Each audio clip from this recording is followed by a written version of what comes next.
Okay, I think we're back.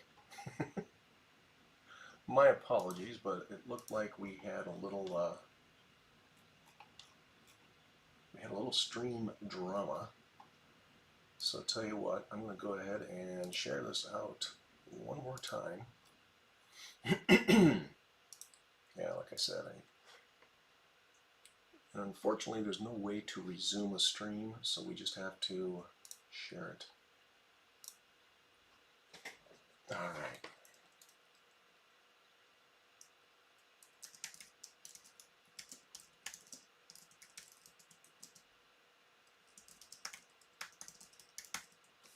All right, back to streaming, as they say.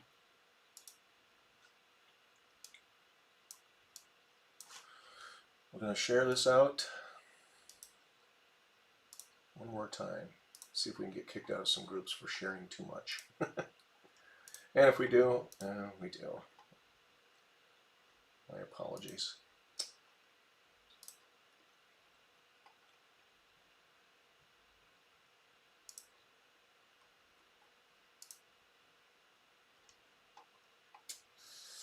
Bear with me here, folks. I'm going to go through this one more time. And again, in my defense, we are using a new service, new software here, so this is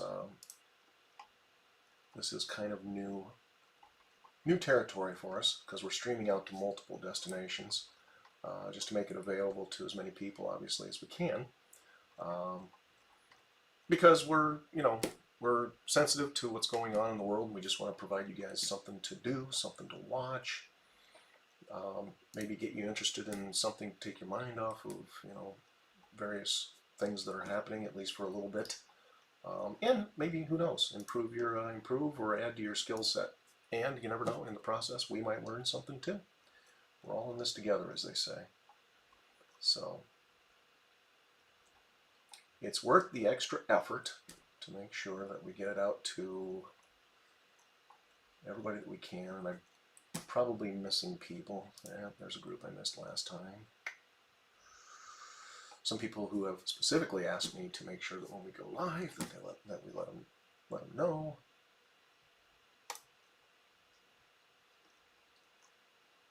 Okay, there we go. Last one. Cool. All right. Hopefully, we don't lose you again. Fingers crossed. All right.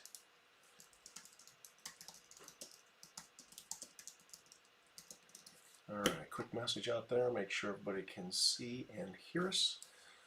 I restarted the machine, so we're fresh, logged in afresh to the various places.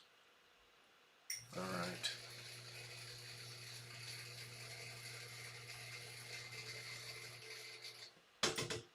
Okay, so audio's working, fabulous.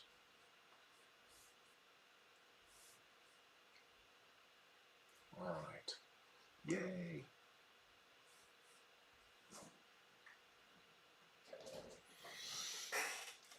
All right. Got my coffee, second cup. Data rates look good, 30 frames per second. In the if you know anything about the video world, that's a good rate. So, well, let's pick up where we left off. And I will not force you to watch me eat. So let's jump the cameras, shall we? Oh, you can see me anyway. All right, let me get rid of my face while I'm eating. There we go. All right. So now you can still kind of see my food, but in case you're wondering, it's pizza and apples with peanut butter. Yay. All right. I'm going to go ahead and move some stuff around so we can bring the camera a little closer to the action. All right, I think we need a little more glue in our glue pot here. As I was saying earlier, I need to clean the threads on my glue jar, but not right now. Right now, we need to put a little more glue in it.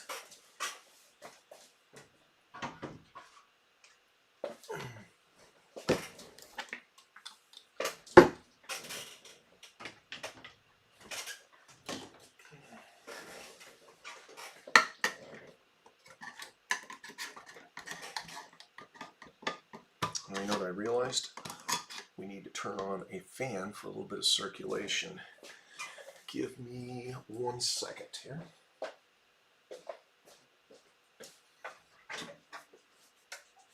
Little ventilation is always a good thing when working with glue, especially the stuff that we use.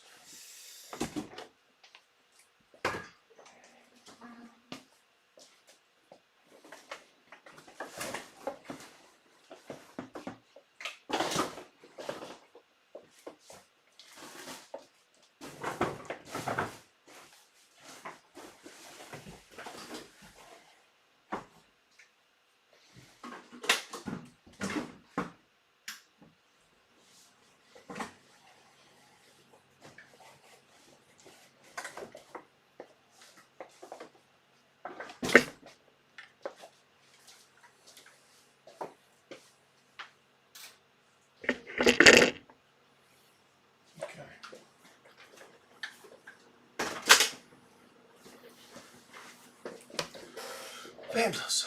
Alright, got a 2 fan set up. The first fan's right here in front of my table to grab the fumes as they fall, because these fumes are heavier than air. This is the glue that we use.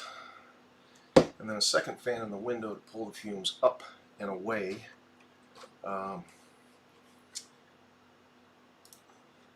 Pull the fan, I'm trying to talk with my hands and my hands aren't anywhere. Pull the fumes up and away from the table to the window. So, a dual effort going here. And if I do a lot of gluing all at once, whoop, I do have a respirator that I'll put on, but that's usually not while we're streaming. All right, I don't want to overfill this because I do want to clean this jar in a little bit. I'm going to need a brush to clean that.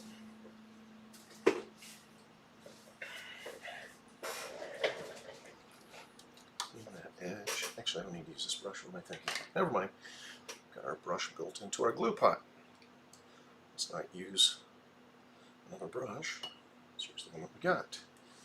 And let's make a mess on the table. It's all good. Alright. I think I'd never done this before.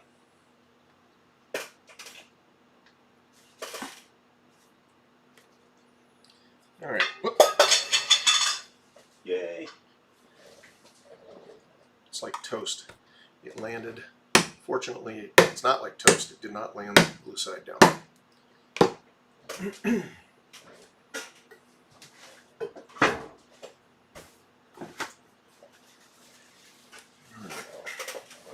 Nope, we're good.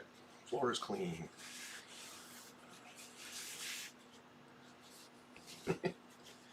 Unfortunately, now the outside of my jar is not. But that's okay. Like I said, this jar needs a good cleaning anyway. We will handle that off camera.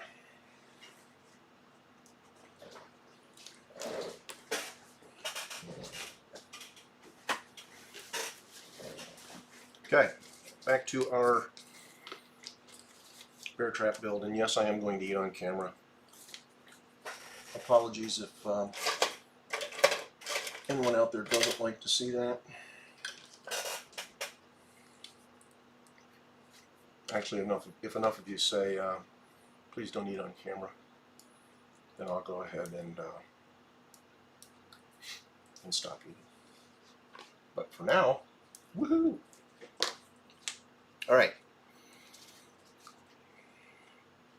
Need all of our jaw pieces. So these are the veins that make up the jaw.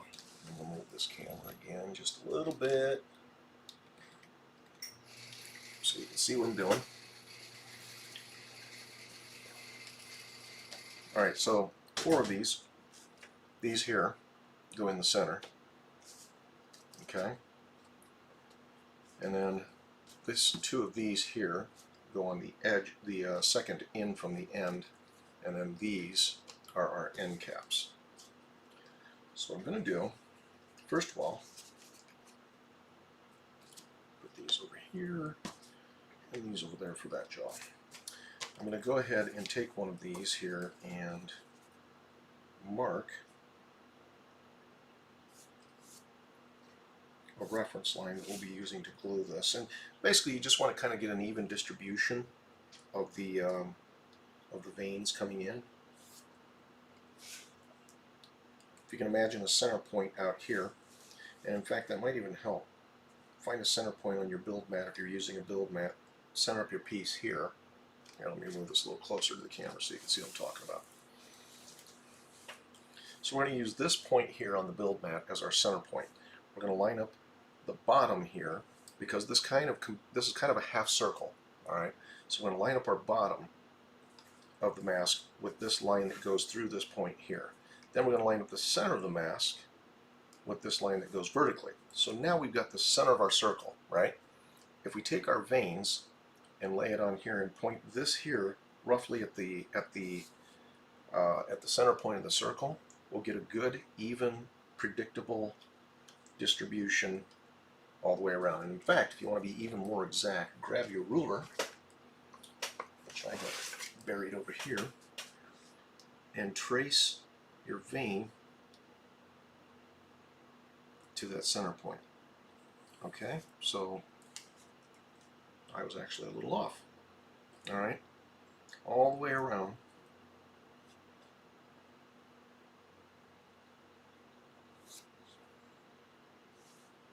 Now when you get here, you'll see that this one here doesn't point at the center of the circle. So what I do is I kind of split the difference. All right. So this one's at this angle, this one's at this angle, which they're actually pretty close.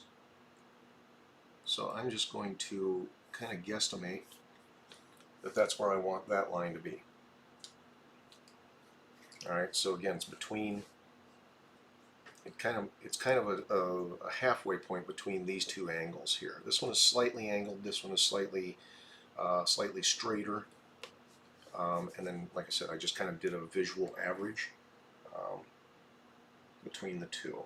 But for these up here, again, I'm going to go with that center point of the circle reference that I used.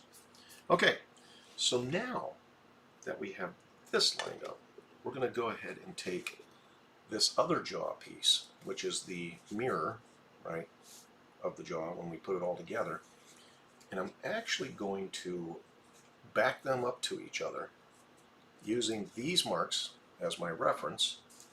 I'm going to go ahead and go down the ones that I made initially. Go down on the edges like this, and the reason is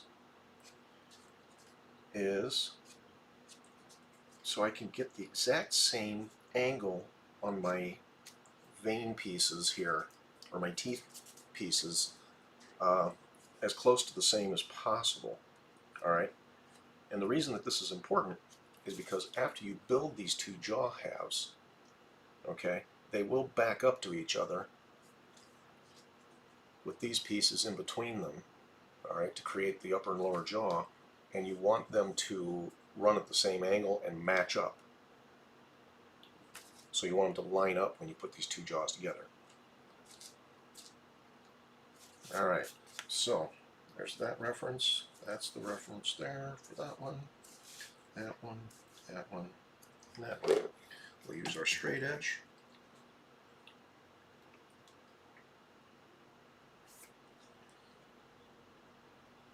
Now bear in mind too, a certain amount of artistic liberty is okay on these horror movie props, because if you know the story behind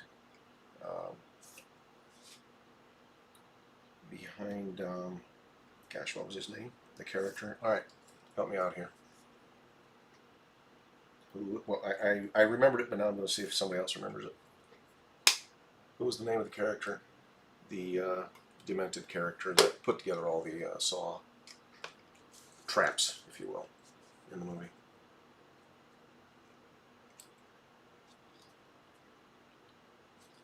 Come on, somebody's got to know. Come on, come on, come on, come on.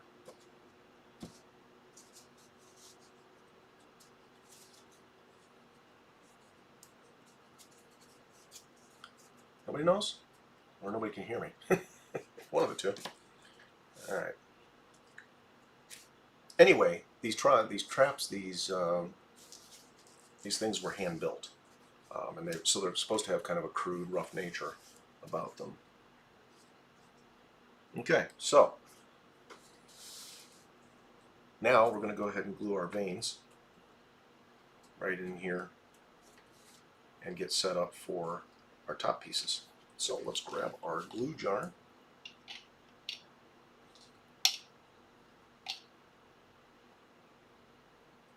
All right.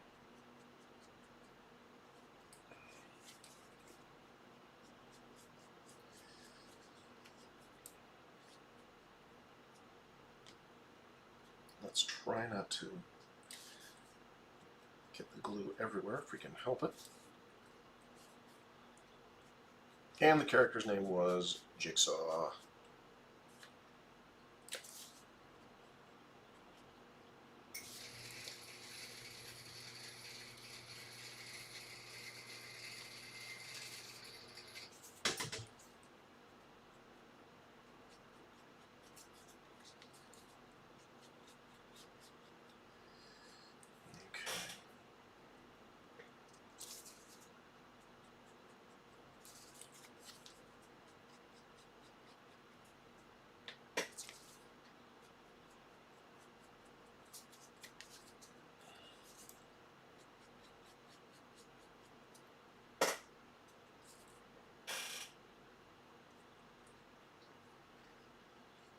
Hello, Mr. Wazaka. How are you doing today? I'm getting high on glue fumes, so I'm doing just fine. All right. Go ahead and move over to these pieces here.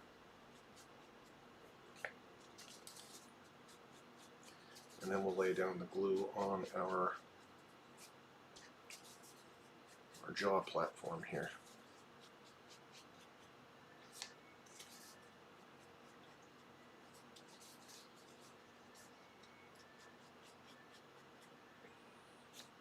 Okay.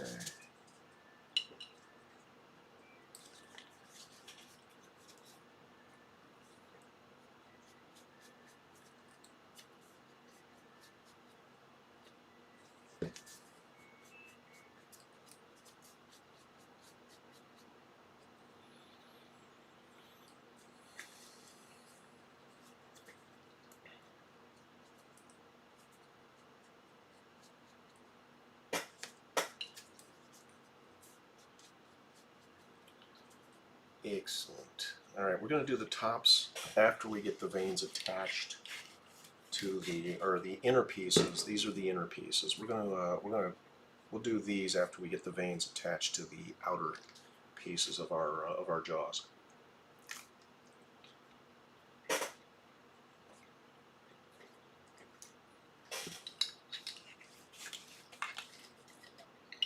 All right. Now a little bit of glue on the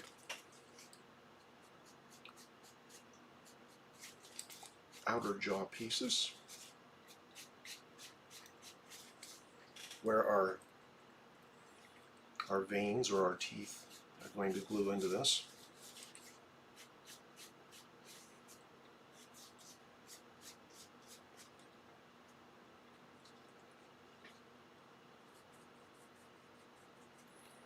All right, there's that one.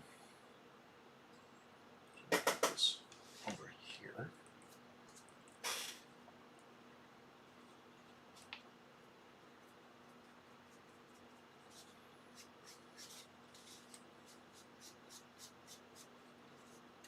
Okay.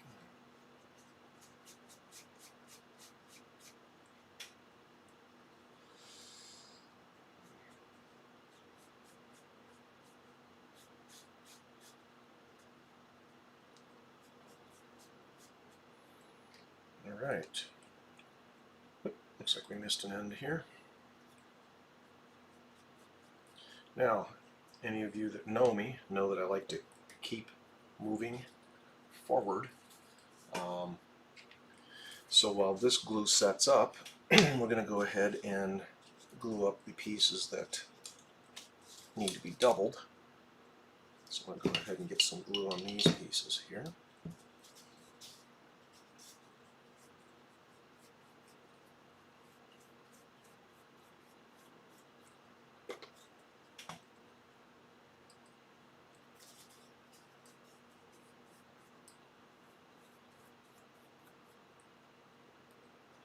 Our gear blocks.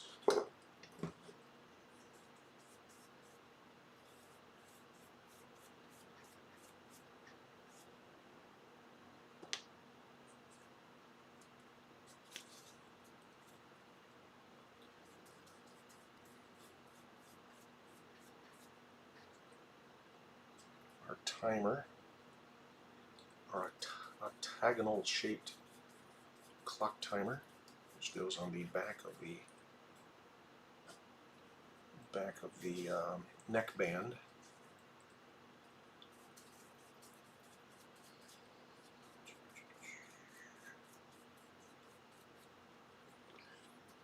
These little odd shaped pieces that we have no idea what they do. Oh. Alright.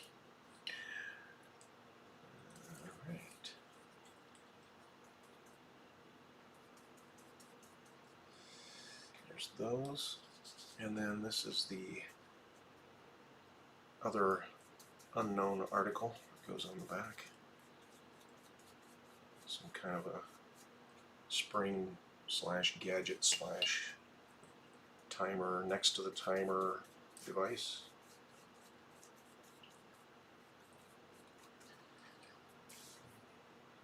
Alright. Okay, that's probably a good stopping point, so we'll go ahead and cap up our glue, take a bite of pizza.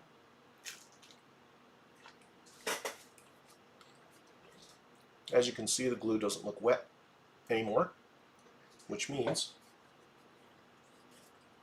it's ready to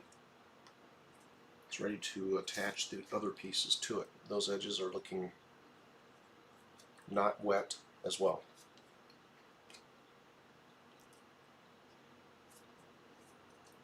These are our 4 middle pieces here. Let's go ahead and move this out of the way for the moment.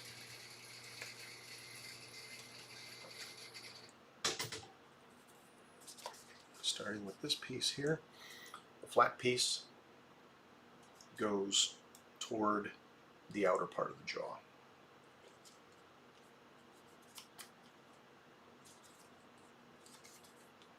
Actually, you can do it either way you want, but consistency is key. So if you use the flat piece on the outer part of the jaw, stick to it. Alright, line that right up. Here's the first one.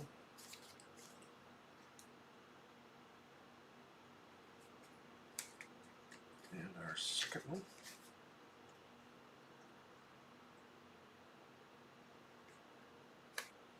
Third one.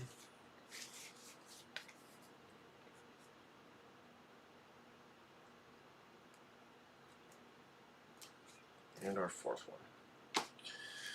Now our 2 slightly shorter second from the outer pieces.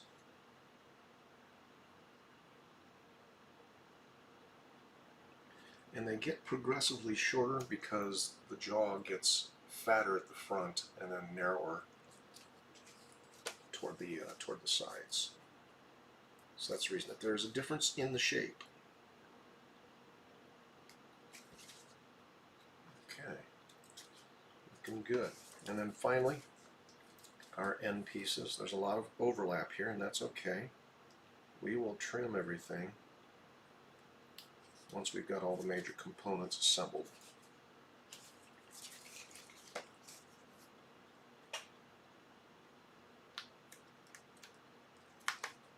Okay, so there you go. That's the starting structure for one of our jaws. Let's do the other one.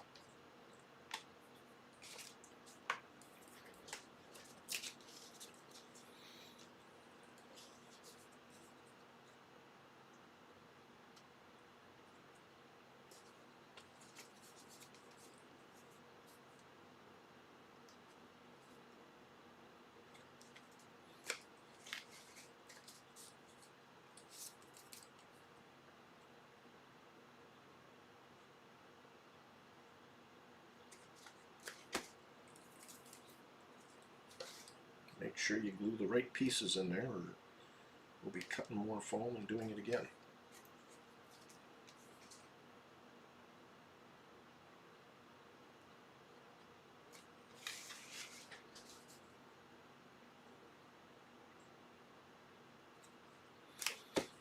And then our end pieces. And we want to line these up nice and flush with the edges of our jaw, flat jaw pieces. So just hold it up, make sure you get good alignment, and then push it down there. Now a lot of people don't know this, but I'm going to tell you that contact cement actually takes, for it to reach its maximum strength, it takes a little time to cure. So before you start hitting it with heat or doing any kind of major stress on the joint, I'd give it at least a good half hour, 45 minutes to cure. But then beyond that, in most cases you go to tear this apart or pull it apart, it's going to tear the foam before it tears the glue joint apart. That's how strong this stuff sticks. Now I'm going to back these two up to each other so you can see that marking the pieces the way that we did, we've got pretty good alignment all the way around. Okay. Now these won't be backed up this way when the final jaw is built. It'll actually be inverse to the way that I'm presenting it now. But again, that's just to show you the alignment both in the positioning and the angle of these teeth. Okay. All right. And if you missed how we lined that up, good thing is these videos will be saved, so you can go back and watch it again. Alright, so now this is the inner part of the jaw, and that is pretty much going to lay right here, and we're going to sight down from the top and get it to pretty much as closely as possible to line up with the bottom or the outer piece. Okay, so now we've already got glue on these veins here, but I think what I might do is just go ahead and hit them only where this piece is going to lay with another little bit of glue.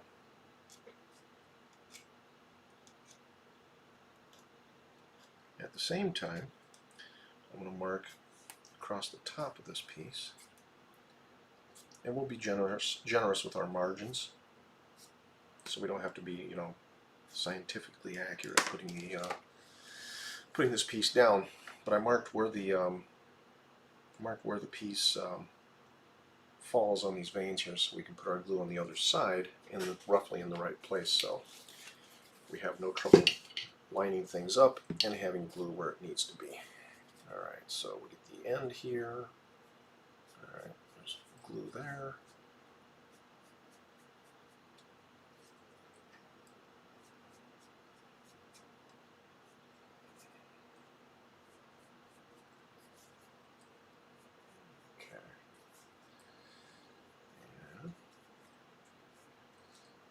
That on the end.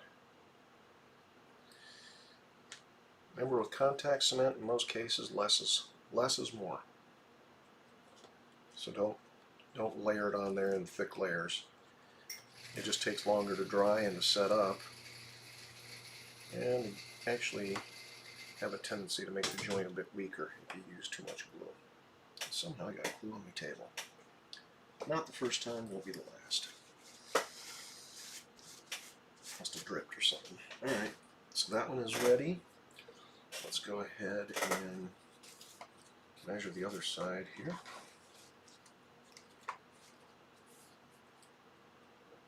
Again, looking down from the top. Move this over here. So we're going to look down from the top and just kind of visually sight where we want this to lay. That looks good.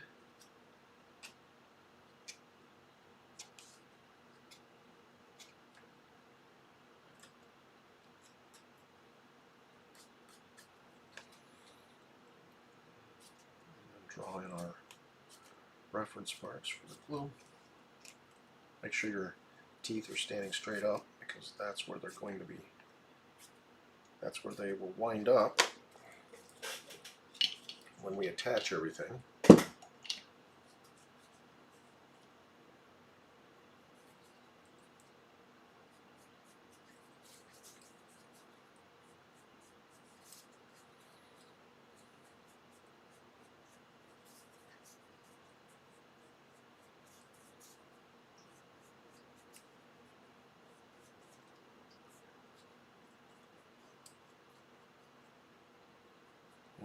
and looks like I got a little too light. Now here's the other thing too. I tell people not to use too much glue, but at the same time, if there isn't any glue on both pieces or one of the pieces, one of the sides, it won't stick. You know, some glues, if you get glue at least on one side, it'll still stick. But contact cement has to make contact with itself on another piece in order to make the bond.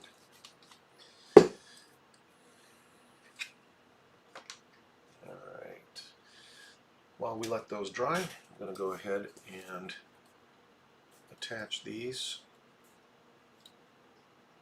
doublers here. And try and find, should have probably, I think that's it. Yep. I will run these across a belt sander to even everything up and to clean it up. So we don't have to be too exact right now. Alright, this is a gear block. Double that up.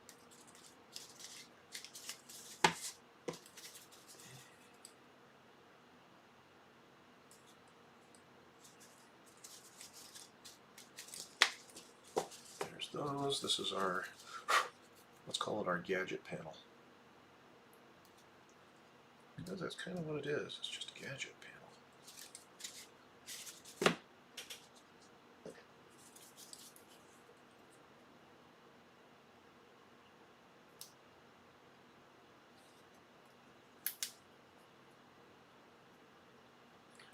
That's the right way. Tell you what, let's just go flat on the table.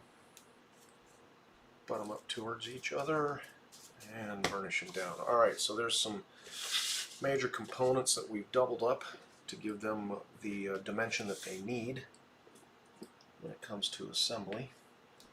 This, for example, is the raw foam that we'll use to create our padlock. Obviously, once this is glued together, there will be some shaping both on the belt sander as well as the Dremel tool, and then a bar sander that we use. But we need to double that up, so let's get these pieces out of the way that we've already glued and pull these pieces out that we need to glue. Oh, there we go. But we're going to hold off on, nope, that's still a little damp, so we actually have time to set these up. Let's go ahead and get these set up.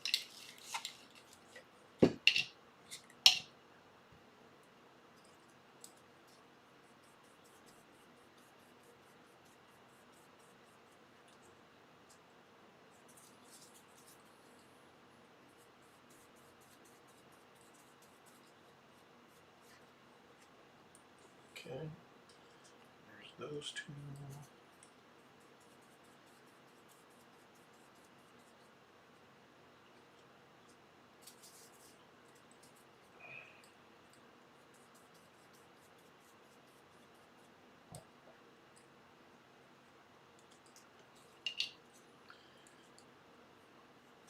I like to think that in the whole design of this thing that this was actually the battery pack.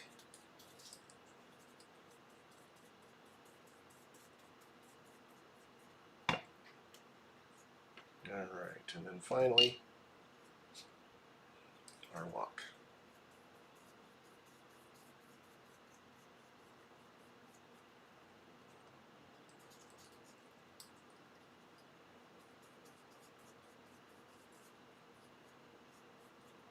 Okay, there we go. When those dry, we'll go ahead and laminate them together. But we are now ready to put our jaw inside panel.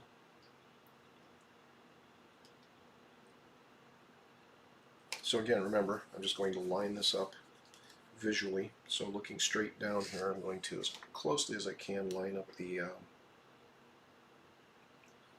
top with the bottom. There we go.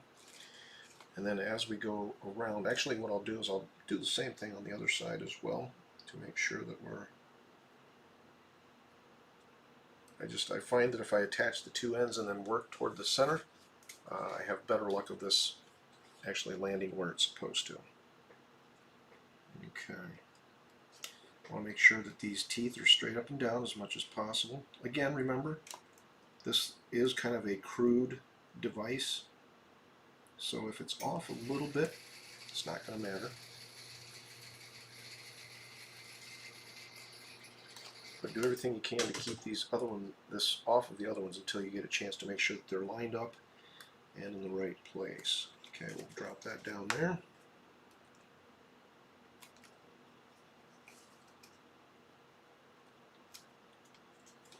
Okay. I like the positioning, so I'm going to push it down and make it permanent. And as you can see, we have the beginnings of a bear trap jaw. Alright, let's move on to the other one. Same thing. Going to look down from the top, make sure we've got good visual alignment, tack down that end, keep the center up so it doesn't attach prematurely. We'll move over to the other side, same thing. Visually line it up, and then move our way back to the other side. Make sure our teeth are standing straight up.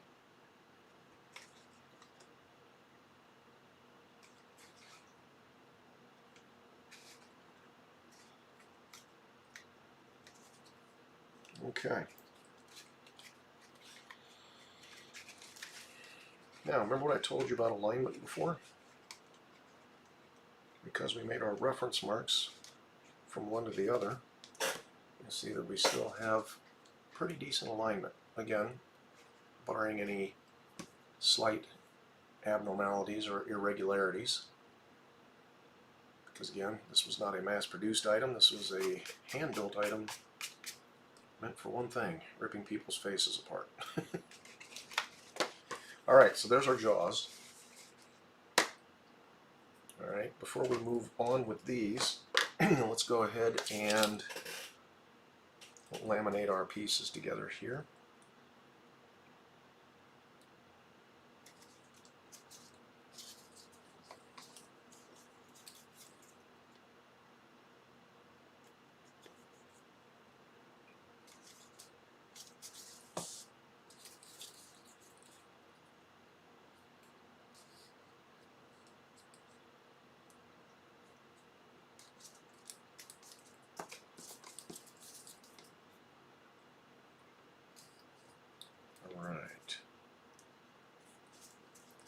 Those pieces are, in fact, properly laminated. We'll move them out of the way. Back to our jaw. Now, I discovered an interesting trick, and I don't know if you'll be able to see it on camera, but if I hold this, because we have these curves already cut in our outer jaw plate, if you turn it just right against the light, you'll see how the shadow from the light actually creates the curve that you want to cut into it from here to there to give it that curved look on the teeth. I actually stumbled onto that quite by accident. And I'm like, oh, there's the curve. Now, again, you don't have to use this method. You can make your teeth straight if you want, but if you look at the one, again, in the movie, it has that slight curve as it goes from the inner part of the jaw, the inner jaw plate to the outer jaw plate. Just kind of a slight bend to it. Again, you don't need to use the shadow.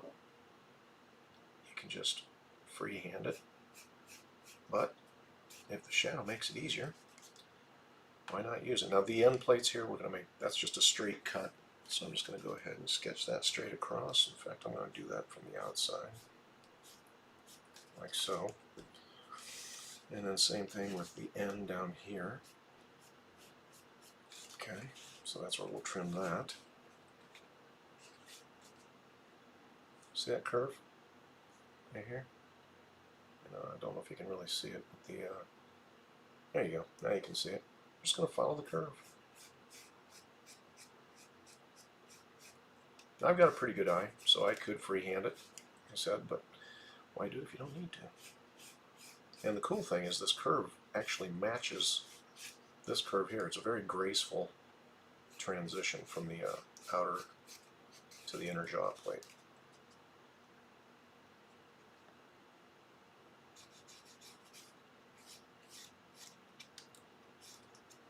Okay, so that's where we'll trim those.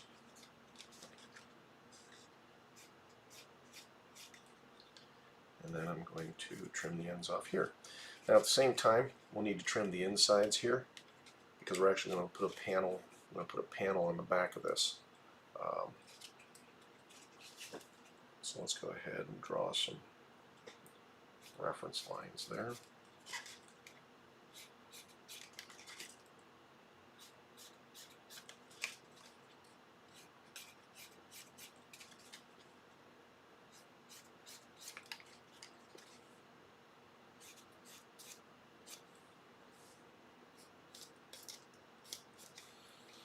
Okay, do the same thing on the other side. Get that curve nailed down.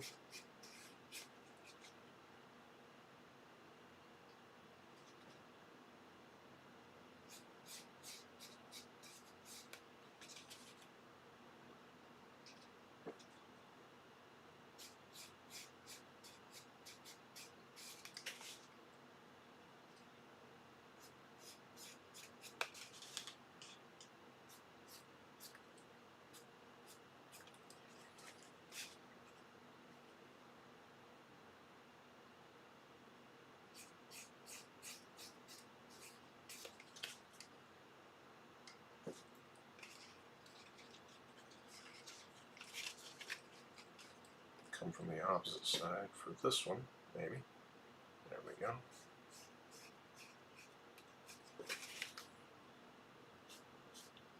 There's no formula for the curve, like I said, so I would just use whatever technique or method works best for you to get the curve in there.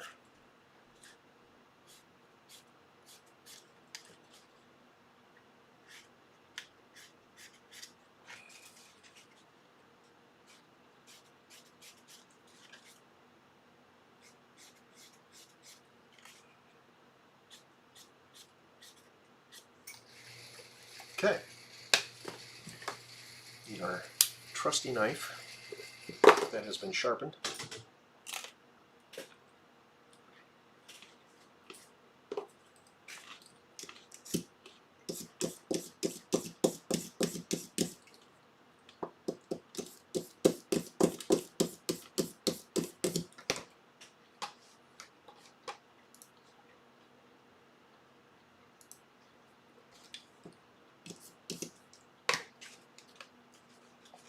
Alrighty.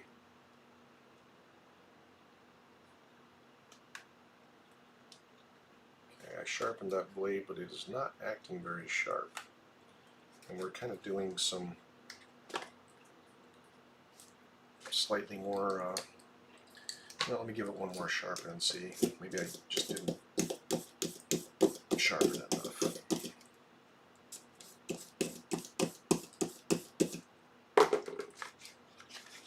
I'm cutting off the extra pieces here on the back, extending out of the back.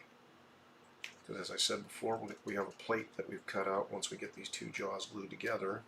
Yeah, that is destroying the foam, so we're going to move to another blade. Anyway, once we get these outer jaw pieces assembled, we're going to back them up together and then put a plate across the entire back of both of the jaws to hold everything together, clean it up,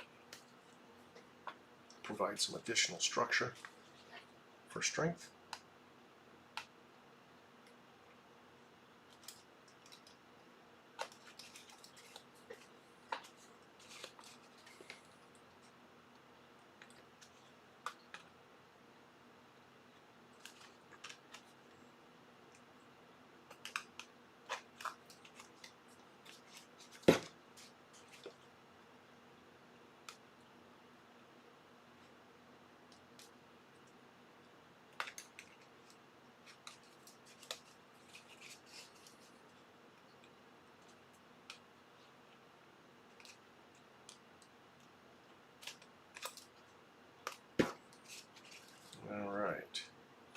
This is the easy part. Actually, it's all pretty easy.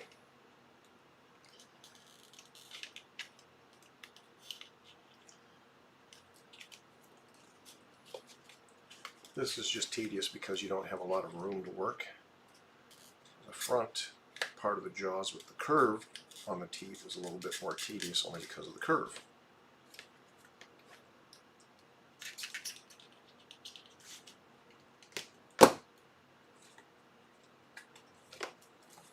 Alright, that's the back end. Let's sharpen our blade, move to the front end.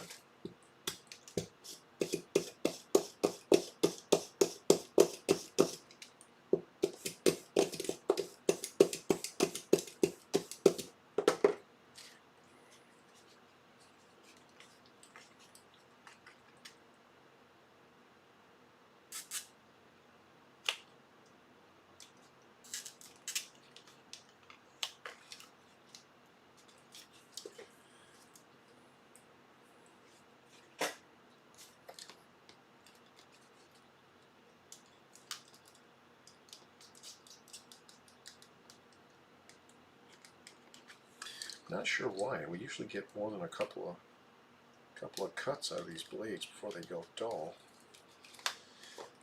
But that doesn't seem to be the case today.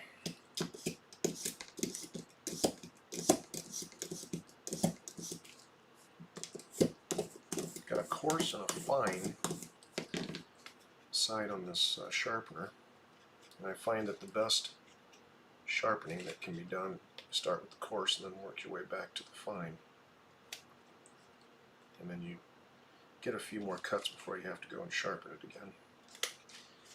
But like I said, we can't put a lot of pressure here. These are more precision cuts, so that's probably why.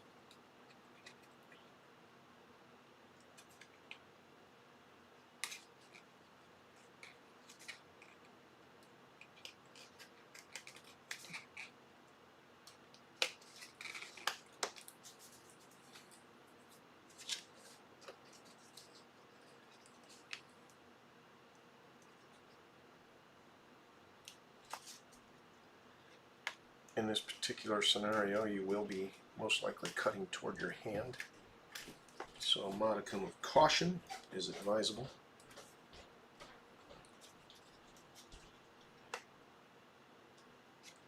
And the main thing is, take your time. Don't get in a hurry. That's when you make most of your mistakes. Okay.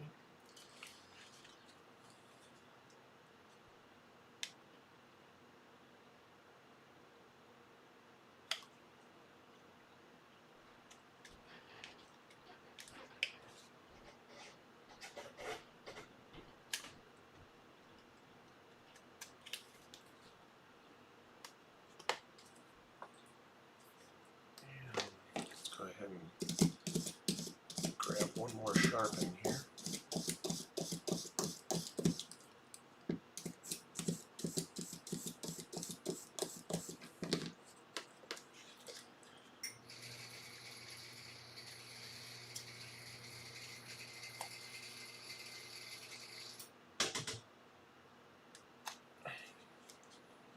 Alright, so there is one half of our business end of our bear trap mask. Okay, kind of looks like a cow catcher on the front of a train, doesn't it? Alright, choo-choo. No, I'm not going to do like they do at Benihana. I'm not actually going to just push this across my table and make train noises, trust me. Choo-choo, choo-choo, choo-choo-choo-choo. Alright, maybe I am. Sorry. Sorry, not sorry.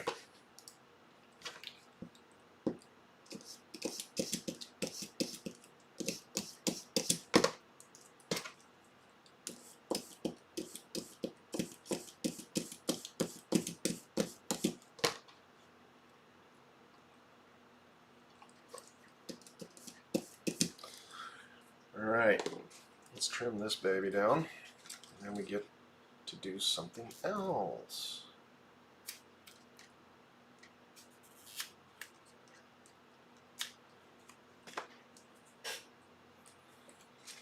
By the way, just so everybody knows, we are actually streaming to 3 different places at once today.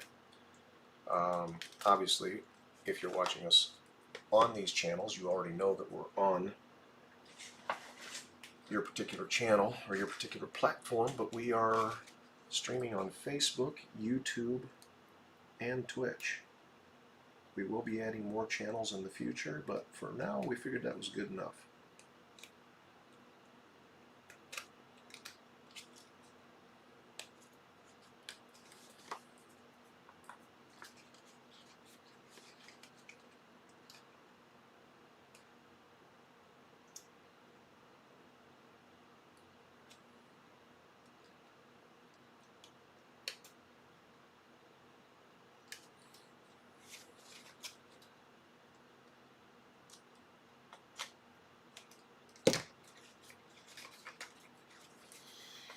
Alright, let's grab another blade. This one seems to have reached end of life.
Okay, there's the back end.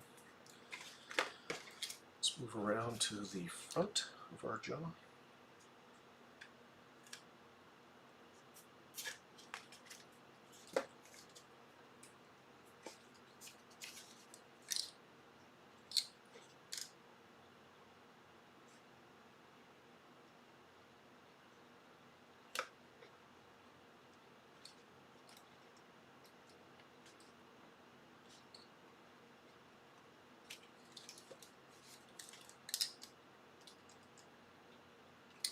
Like I said, these precision cuts are where you, especially when you're working close to your hands, is where you have to make sure you slow down and take your time.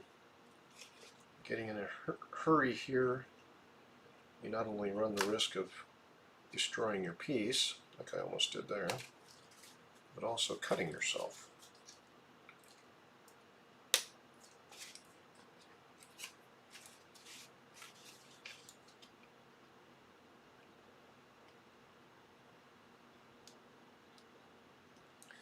My dad gave me my first knife. It's the first thing he taught me. Always cut away from your body. Always push the knife away. Sometimes it's not that easy. Like I said, especially when you're doing these precision cuts.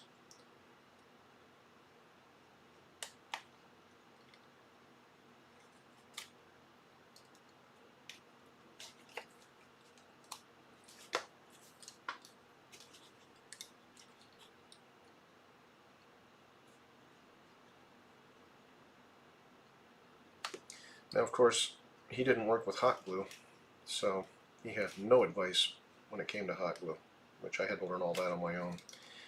And I have the scars to prove it. Anybody who works in hot glue, you know what I'm talking about.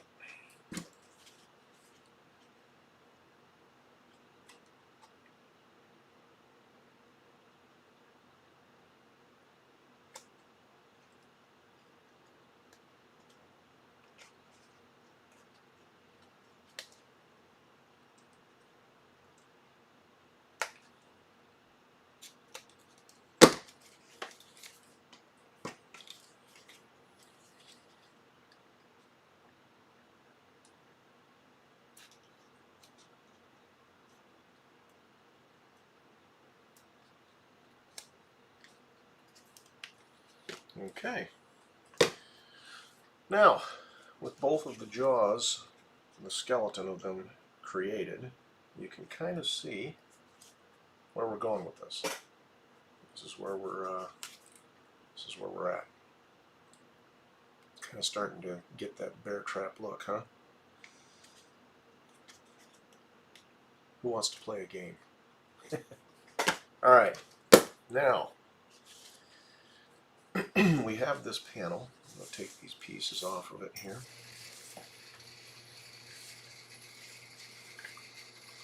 It goes on the back here. But the first thing that we're going to do, and actually the first bear trap that I built, I didn't do this, and somebody took, it didn't take offense, but they made a point of pointing it out, that I didn't have a gap between these two jaw plates or jaw structures. So we have a solution for that. We'll grab a piece of 1mm foam.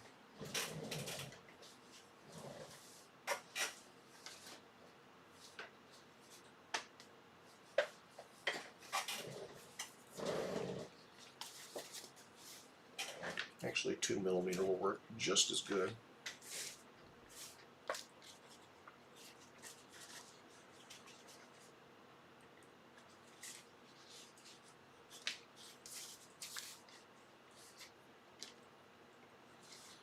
I could grab the template, but I think I'll just go ahead and use one of these.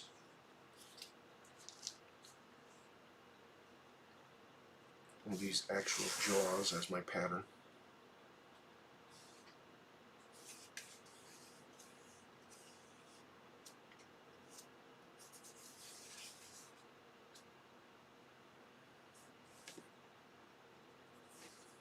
Okay.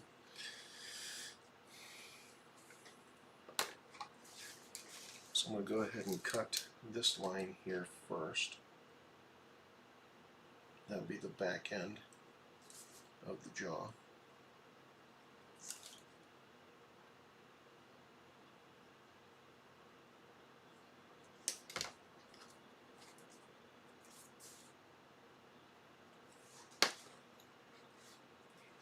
Alright. And then I'm going to go ahead and lift this piece here.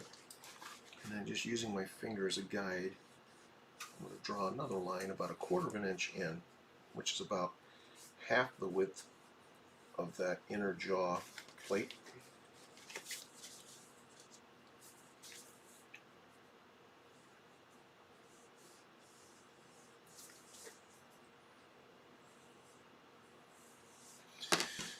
Basically what we're going to do, I'm going to cut this piece out.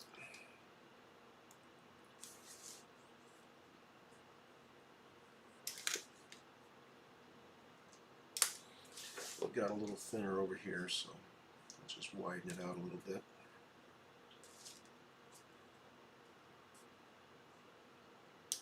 There we go.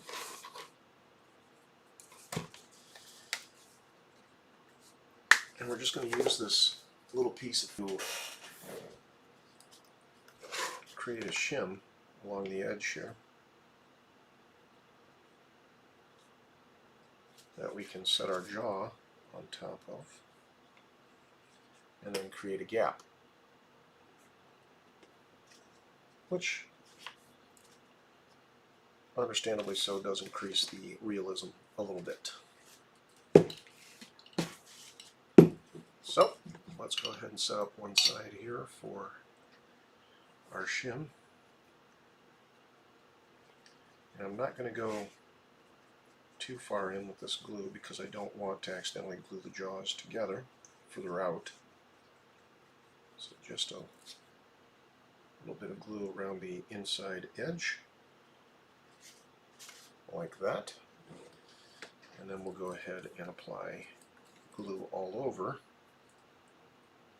the surface of our shim.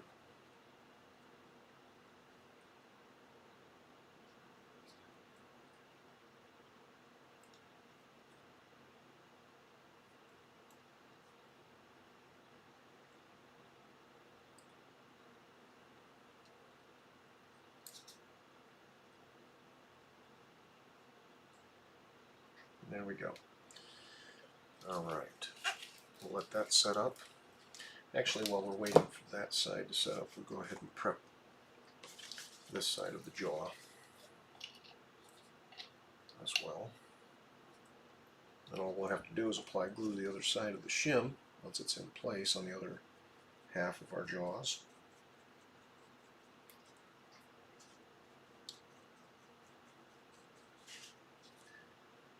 And we'll be ready to put the back panel on our jaws to connect everything.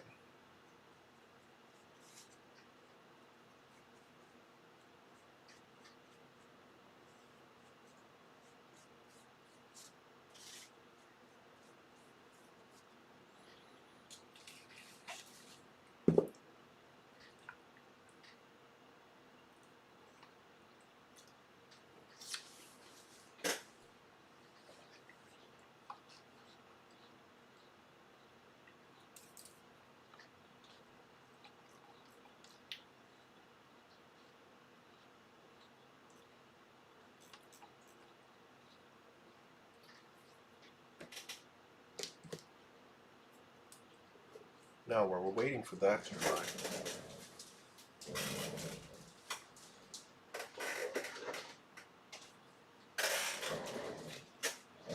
I'm going to show you the plastic that we use to back up our calipers to give them strength and a certain amount of rigidity. And you can get plastic from pretty much anywhere. I happen to get mine from Coffee Mate creamer cans, just one of the places. I'll take a heat gun, and since the can's curved, I'll take a heat gun, flatten it out with heat, and then sand it down good on both sides. This side to get rid of the shiny and any graphics that are on there, and then this side as well, just so that the glue grabs on when we attach it to the foam. And looks like I need to get another piece because I can get one out of it, looks like.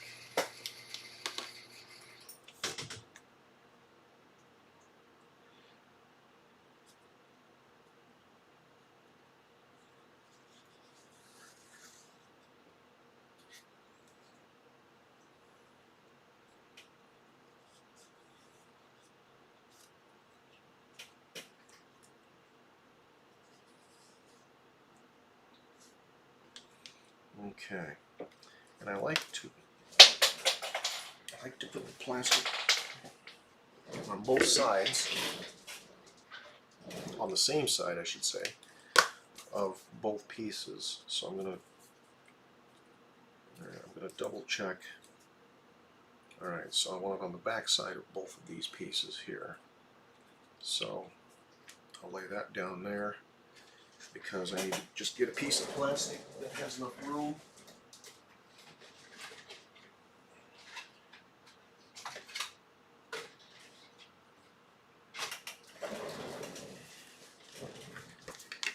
Do we have enough? Yes, we do. I'll hit this with heat in a little bit just to make sure that it's nice and flat, but for now, it's flat enough to at least get our piece traced out.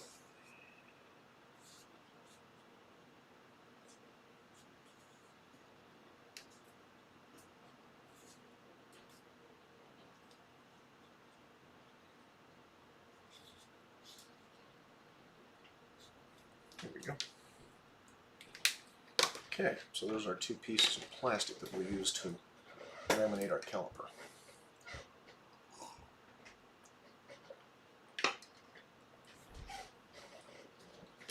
Alright, how's our shim doing? Looks like it is ready to attach. So, let's do so. So I'm going to start back a little bit from the edge because I don't want it poking out the end or coming up even to the end. I want it to look like there's a gap on the sides and the front of our jaws. So I'm just going to lay it down here all the way around.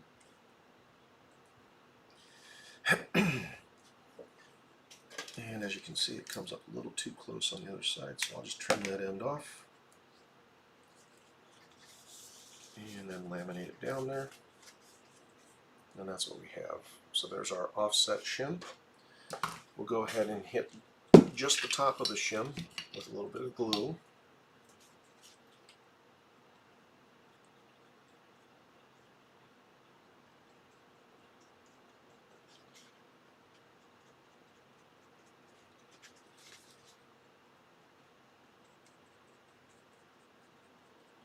Like so. Alright, this side is already glued. The glue generally takes about 10 minutes, depending on your humidity, 10-15 minutes to set up and be ready to attach. And fortunately, they say up to 45 minutes. I usually don't go more than a half hour before I reapply the glue. But that will give us enough time to go ahead and start cutting out our caliper plastic.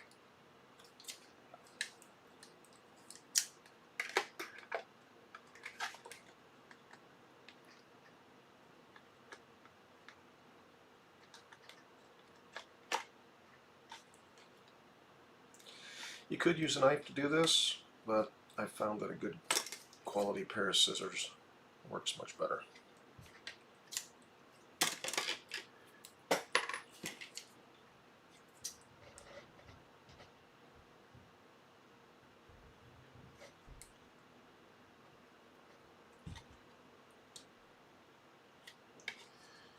Once we get these pieces sanded down and laminated to the foam pieces, we'll take the Dremel tool and do some final shaping and then rounding of the edges. Again, not too much. This is not an organic piece. It is supposed to be a raw, homemade, somewhat crude or crude-ish device. So.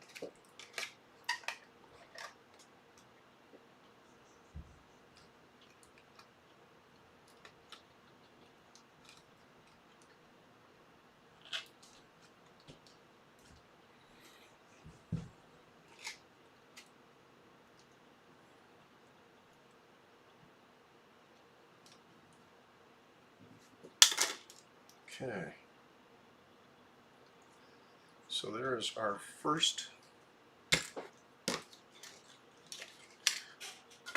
coffee creamer can plastic, still with the curve and the logo. Like I said, we'll use a heat gun to flatten that out. And sandpaper, of course, to take the logo off.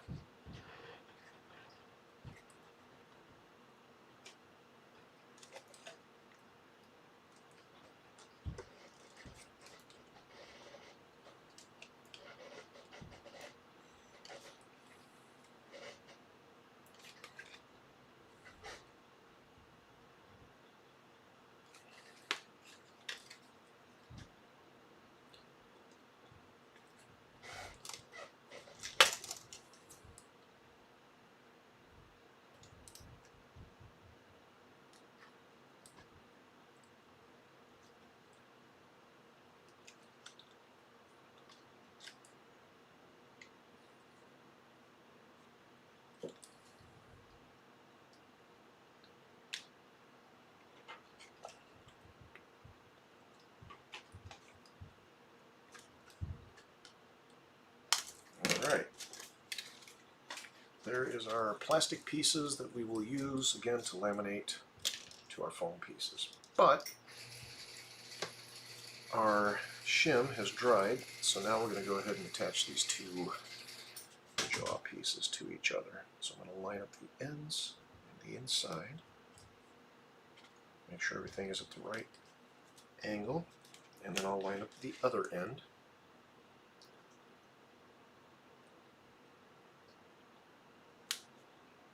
Foam is flexible. It will stretch, it will give, it will compress. So that's typically why I like to line up on things like this. I like to line up the ends and then and then bring it together in the center. So if things stretch by accident, or if I need to stretch and shift and compress things, see, I can get a lot of movement here if I need to. I have that option. And it's also a safeguard to keep things from becoming misaligned on the trip around the bend, if you will. Yeah, that which can be a benefit can also be a curse when it comes to the stretching and compression of foam as you use it.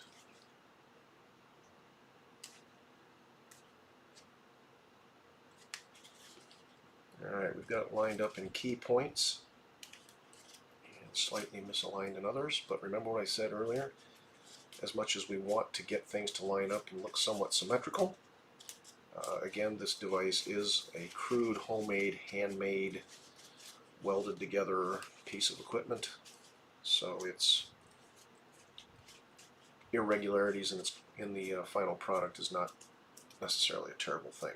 But as you can see, now that we've attached it to the shim on both sides, we have both of our jaws, our teeth, okay, and we have that gap in the center that I was called out about.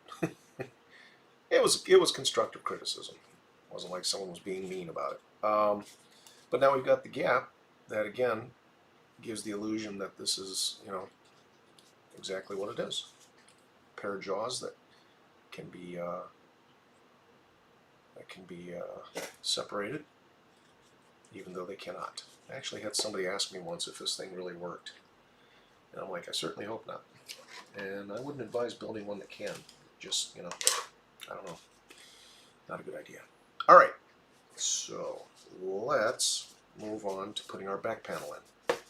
This is where we add a great deal of structure and strength to our item, as well as completing the look of, again, a more solid piece. So it's pretty straightforward. We're just going to put a layer of glue on this part here, pretty much the entire surface, and then our skeleton on the back here. So let's go ahead and get that started.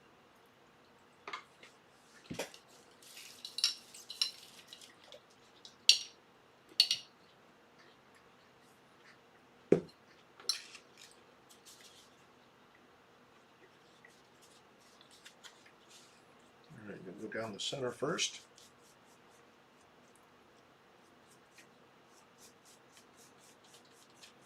I see there are still a few of you out there. Let me know if you have any questions or any comments. Or if you know a better way of doing something, let us know that too. We're all here to learn together.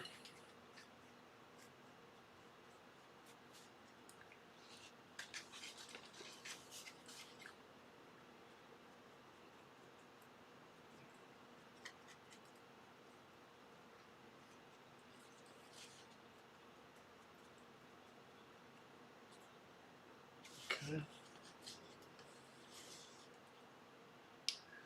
Nice.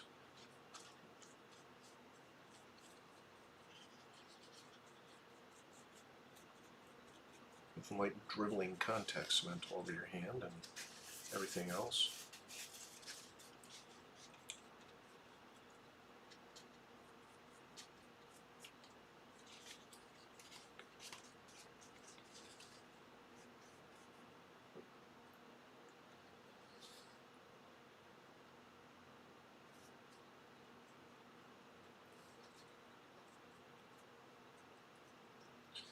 Alright, I think that's the entire structure on the back of this. So we'll set that over here and let it air out a bit. And now we'll go to our back panel.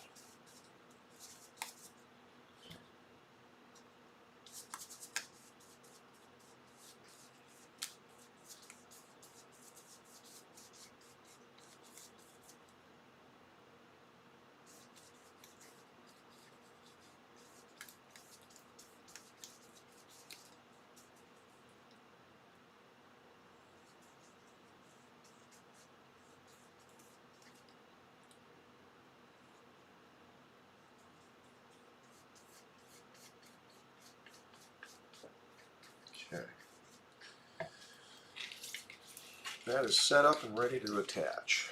As soon as that glue sets up,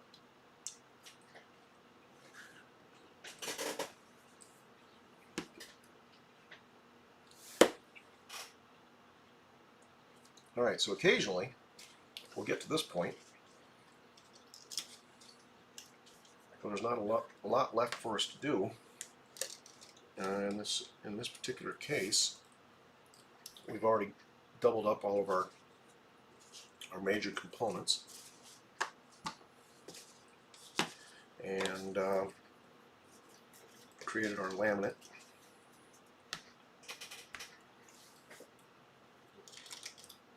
One thing we can do, I can show you here, while we're waiting for the glue to dry, is on the side.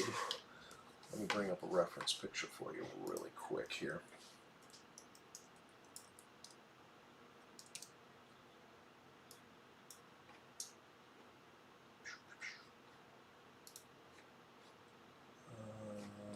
Here we go.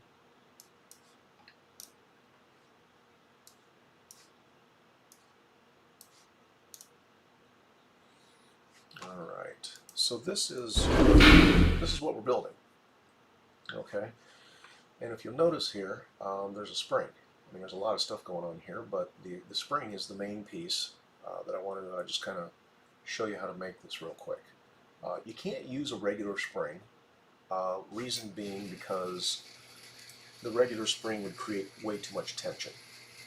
Alright, and pull the pieces apart.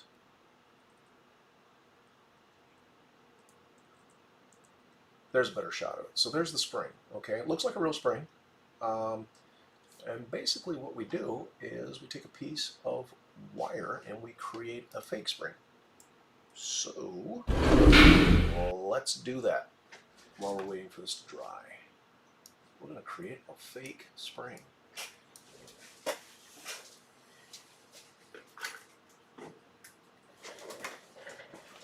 All right.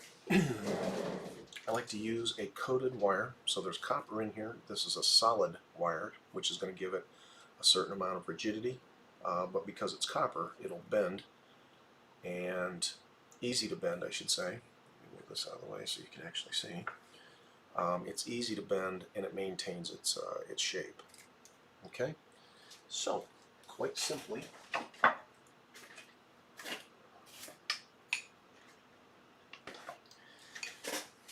you can do this around a pen.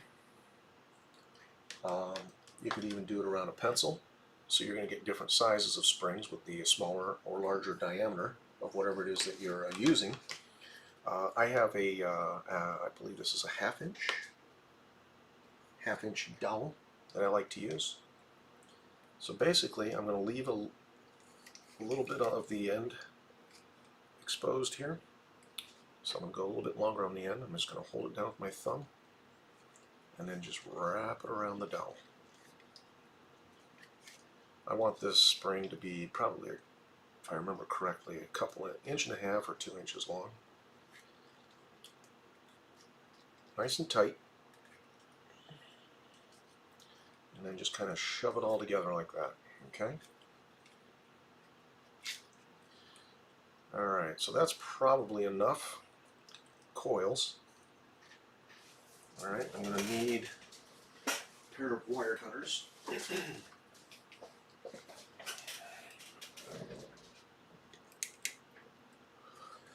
So I'll go ahead and cut it. There's my spring on the dowel.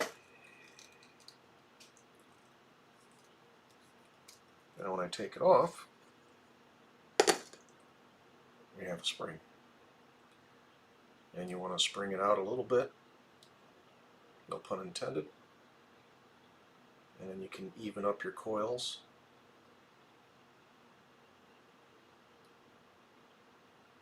Alright.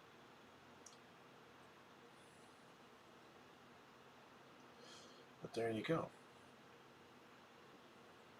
Hopefully you can see that. My camera keeps trying to focus or defocus. I'm not sure what's going on. And then what I'll do is I'll go ahead and cut the ends here, even with the edge of the cylinder itself.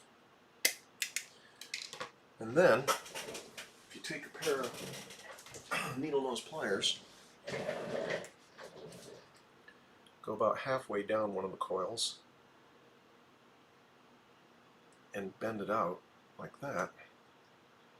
And now you get that hook end of the spring that you usually see, that you would actually use to attach it to something.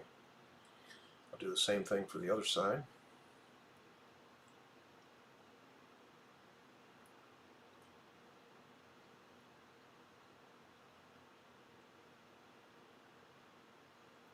And again, because it's copper, if you get something that, you know, you bend it a little too much, or you make the shape a little too,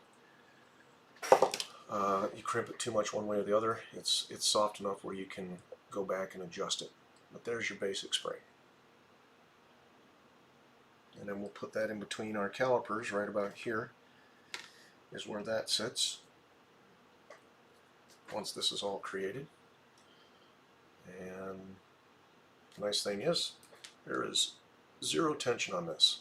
It just sits there and looks pretty without pulling too hard on the pieces and thereby running the risk of pulling them apart.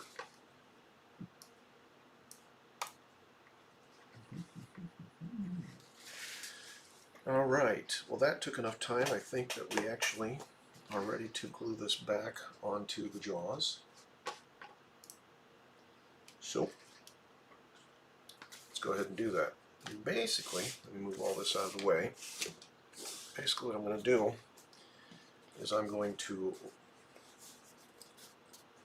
and it's helpful to mark the center of your piece, so let's do that.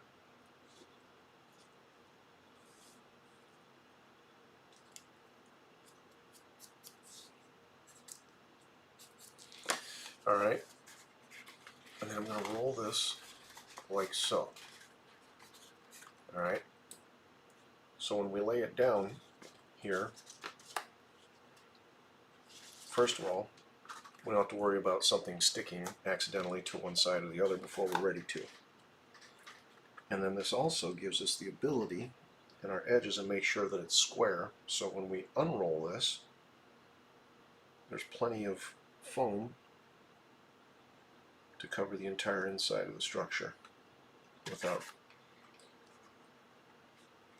without being off-center and then somehow missing an edge. Alright, so we lined up the center, we got it squared, and then we just let it go. Kind of let it seek its own level. And now we'll go ahead and push down all of the edges.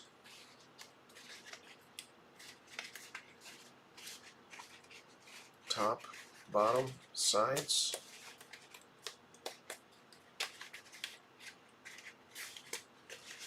And the center.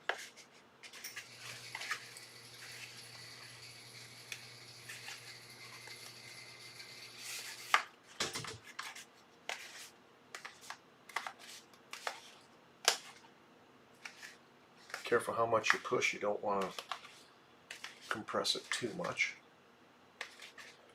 Alright.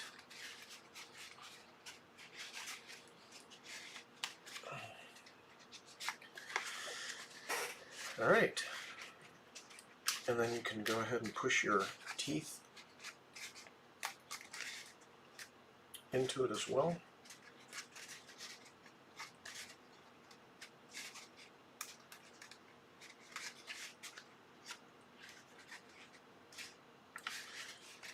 And there you go.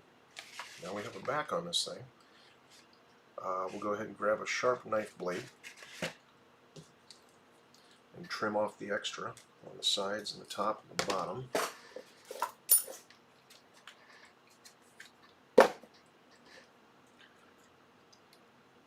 This is going to be kind of out there in terms of visibility, so I like to use a fresh blade to get a good clean edge.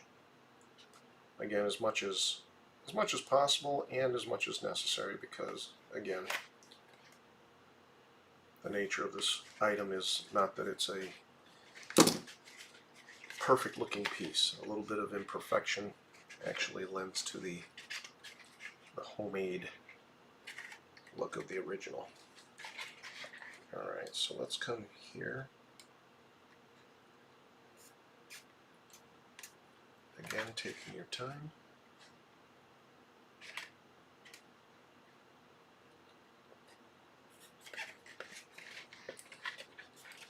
I'll come from this side. The light is actually working in my favor. Keep my blade nice and flat.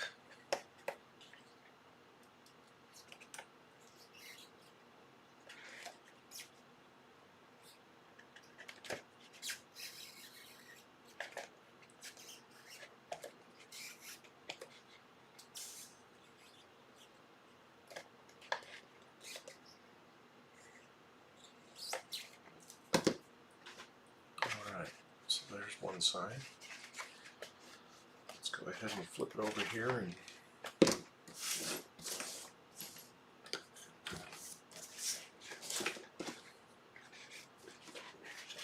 do the other side.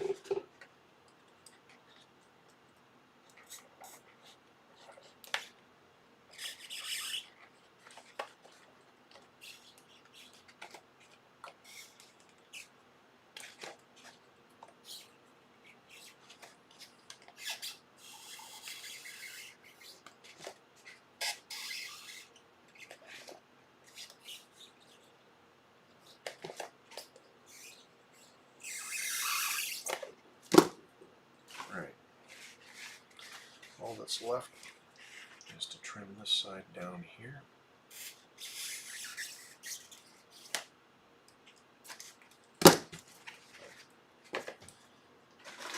Alright, and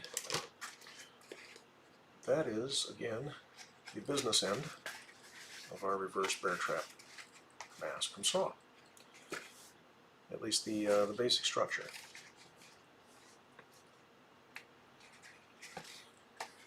So, we got a little bit of a late start today, so I'll go a little longer on the stream. I don't want to go too long, wear out the welcome, so to speak. And if people want to watch these videos in the future, I don't want somebody looking and saying, "Oh my gosh, that was a 4-hour video," like I used to do. So, what I'll show you here is in the original mask.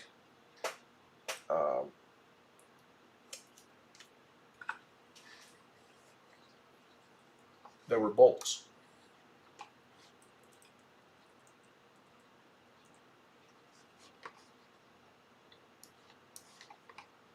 That again lent to the credibility of the design. You see these bolts along here. I used to make these out of foam, and then the bolt body, the length of the bolt itself, I'd make out of foam wrapped around a dowel. And then cut some slits in it, hit it with a heat gun. And as you can probably imagine, it got pretty tedious. So what I did instead was I wound up going to Home Depot, got myself some bolt stock and some acorn nuts, and went ahead and made a mold that I could use to cast my bolts out of resin. And that's what we have here. And I am going to show you bolts cast from resin. This mold's a little bit of a pain to get these things out, but when we do, you can see there we have a nice bolt with an acorn nut already on the top. And we'll drill holes, 1, 2, 3, 4, 5 holes, yeah, and then push these bolts through here, trim them to the proper length, and then glue them into here. Take a Dremel bit and recess that a bit to receive it, and then hot glue will hold those into place all the way around, top and bottom, which really kind of takes the look to the next level.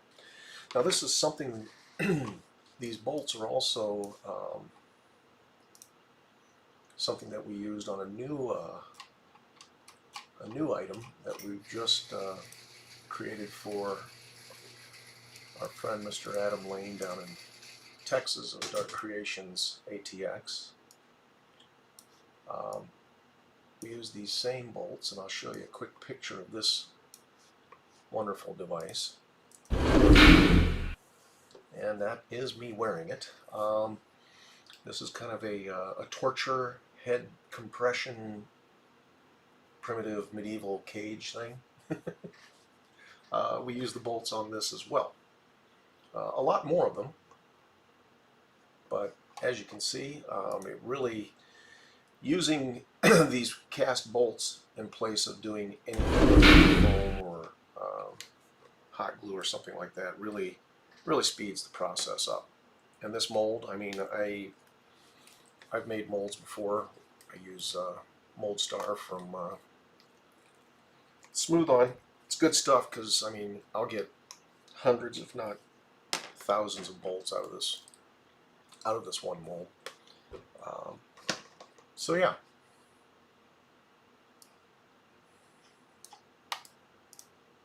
All right. So just to let everybody know, go back to camera. Hey, there he is, the guy that's been talking, but you haven't been able to see. We're actually going to be doing a regular live stream schedule. Again, look for the information on our Facebook page. I'm going to keep pulling bolts out here. Look for it on our Facebook page. I'm thinking right now that our streaming schedule is probably going to be Thursday evenings and then a couple times on the weekend. Mostly like we did it today, a couple times on a Saturday. A morning and an afternoon. If it's popular enough and we get requests for it, we might add a Tuesday. But again, we're streaming to 3 different channels. We're streaming to, right now, we will be adding Twitter too, but the main 3 right now are Twitch, Facebook, and YouTube. So we'll be streaming out there. And like I said, we've got some new stuff. I know I didn't really show it off today, but I'll reveal it later this week when I actually have time to get things set up, because I hate making announcements and then saying, oh, we're going to do this, we're going to do this, and then a month later everybody's like, hey, I thought you were going to do something, and we don't. So I want to make sure that we get it set up and to a point where if you're interested, and they are items on our Etsy store that'll be offered on our Etsy store, and you know, if you're interested, I want you to be able to pick it up right away and not have to wait additional time. We're not Apple here or Microsoft, you know, launching products and then you can't get it for 2 months. So, I'll make those announcements probably on our next stream, which, like I said, will probably be a Thursday, and I'll bring you up to speed on how we're doing on this. Good chance we might even have it finished by then. And I have other stuff, plenty of other stuff that we have to build, that we have to get out the door. Clients are waiting for it, so if we're not working on this, we'll be working on something else, that's for sure. So, as always, appreciate you stopping by. Like, share, subscribe. If you have questions, don't be afraid to ask. Send us an email, send us you know, hit us up through Facebook or Messenger. Like I said, we're on YouTube, everywhere else. Don't be afraid to get in touch, because if we don't have the answer for you, we'll find out from somebody who does and get you the answer you're looking for. All right? So everybody have a great rest of your day. Enjoy your evening, and we'll be back here tomorrow. I'm not sure if we'll live stream or not. I might just be head down and getting things done in the shop. But if the mood strikes me, we'll throw out an impromptu live stream and invite everybody to come watch. In the meantime, have a great weekend. Everybody stay healthy and take care, and we'll talk to you soon.